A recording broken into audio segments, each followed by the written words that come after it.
Profesor, kami difahamkan bahawa suatu masa lalu Profesor pernah memindahkan makhluk halus ini ke tempat lain. Bolehkah Profesor menerangkan lanjut mengenai hal ini? Oh ya, masalah itu tadi saya katakan asas tindakan saya itu berdasarkan kepada kepahaman saya daripada Quran, daripada hadis yang mengatakan ada makhluk yuhallawna wa yaz'anun, makhluk yang datang kemudian jika tak dihambat dia tak pergi. Wa yaz'anun, ada makhluk halus yang terus menetap sebuah tempat. Maka kedua-dua jenis ini dalam hadis ini memang UKM ada. Ada yang datang ganggu, kita trace, ada kita suruh dia pergi tempat lain. Dia ikut, dia pergi dan berlaku. Ada yang wayaz'anun yang tak mau pindah, mengganggu dan sebagainya, maka terpaksalah kita menggunakan cara lain pula untuk memindahkan juga. Yang kalau bahasa saya katakan you have to go away by hook or by crook. Kalau cara senang dia pindah, jika tidak kita terpaksa kena cara keras lah.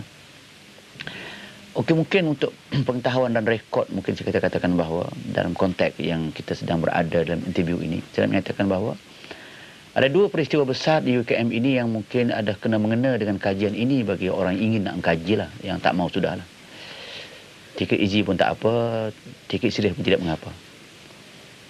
Semasa kita buat UKM dahulu ini, memang ada dua batang pokok di tepi dengan berhampiran dengan bangunan pentadbiran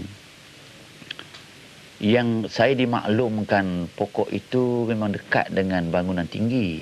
Dia condong ke arah bangunan itu. Dibiar pun tidak begitu cantik. Tapi diberitakan kepada saya tidak boleh tebang pokok itu. Pada saya, mengapa tidak boleh tebang? Sebab kita ada chainsaw, kita ada bulldozer. Tapi banyaklah cerita-cerita yang katakan pokok memang tidak boleh tebang dan cubaan dibuat tak boleh tebang juga. Saya pun menasabah juga, dibiar pokok begitu kenapa? Memang bukan tempatnya. Bukan ada static value jika itu. Ringkas cerita ini semua orang kenal, orang UKM dulu lama tahu, yang baru tidak tahu. Pokok yang berhampir dengannya itu kita gunakan cara kita lah untuk menebangnya. Dan memang kita dapati memang adalah makhluk tadi, makhluk yang yuhallawna wa yaz'anun. Dia duduk situ. Lalu saya pakai minyak tanah, minyak petrol, satu tin minyak petrol. Kita tuang minyak dulu, lepas kita doakan Allah Ta'ala sebagainya, dan kita bakar. Lepas kita tebang. Jadi kisah tebang ini pun, sebab saya yang ada di pokok saya tahulah, orang lain tak nampak, mungkin ada pun sebahagian yang nampak. Memang pokok itu telah kita potong agak putus lah, maknanya mustahil dah dia boleh bertahan. Tapi pokok masih tidak menjatuh. Mungkin kebetulan lah, ataupun kita nampak putus, tapi tidak putus mungkin. Tapi dia tak mau putus. Tapi akhirnya jatuh. Tumbang pokok. Dan kita pindahkan dia ke tempat lain. Tapi ada yang kedua lebih menarik daripada itu. Di belakang UKM kita ini ada, dekat dengan sempadan kita dengan kereta api di belakang sana, yang digunakan oleh Porim, ataupun UKM bekerjasama dengan Porim untuk menanam kelapa sawit. Juga ada dua pokok di belakang itu. Pokok itu yang kebetulan besar dan dalamnya itu ada lubang. Tapi kedudukannya tidak memungkinkan dibiar di tepi jalan, lagi pun tidak elok dan sebagainya. Memang nak ditebang pokok itu.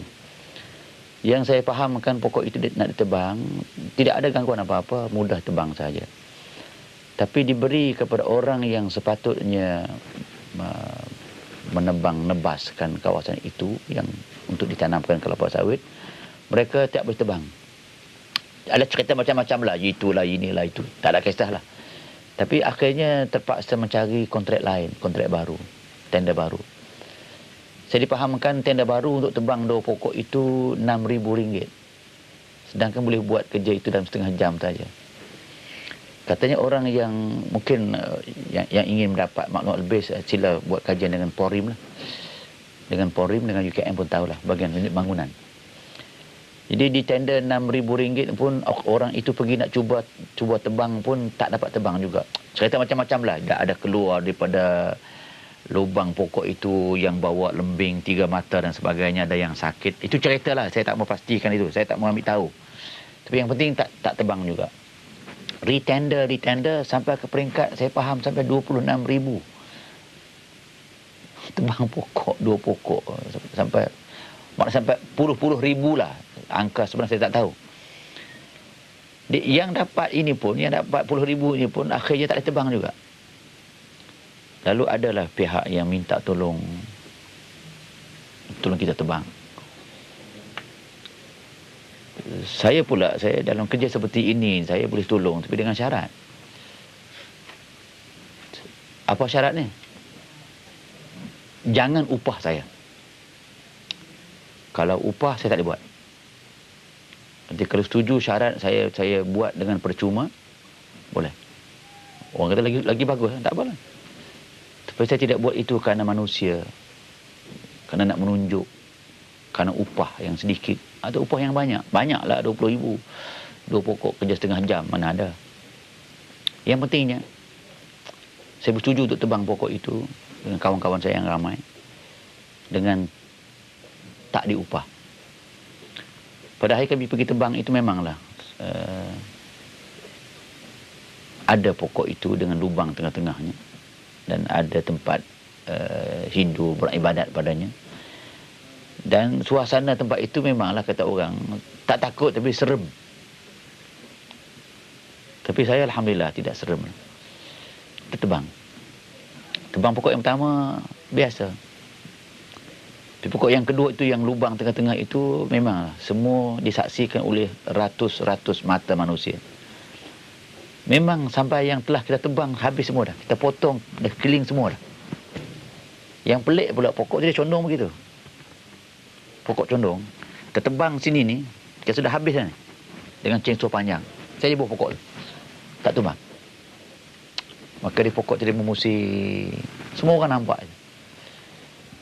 Dia macam menari. Tapi saya kata logically ni mesti tumbang punya. Mana boleh sebab dia telah condong. Tak condong pun tengah-tengah pun tubang kita buat dengan chainsaw dia sebab kita buka. Dia tebang oleh profesional. Saya dah sama. Tapi akhirnya juga tumbang dia. Dan kita bersihkan segala-galanya dan berakhirlah cerita seperti itu. Habis. Di maknanya seperti ini maknanya ada keganjilan berlaku. Yang kalau pada penglihatan saya, penglihatan mata batin kita panggil, atau the third eye kita gunakan istilah, mata ketiga, memang ada makhluk yang yuhallawna wa yus'anun. Mereka tinggal di situ, di bawah pokok itu, menjaga pokok. Pokok itu merupakan rumah dia. Kalau rumah kita orang nak runtuhkan, siapa pun akan pertahankan. Maka mereka pertahankan pokok itu seboleh-bolehnya.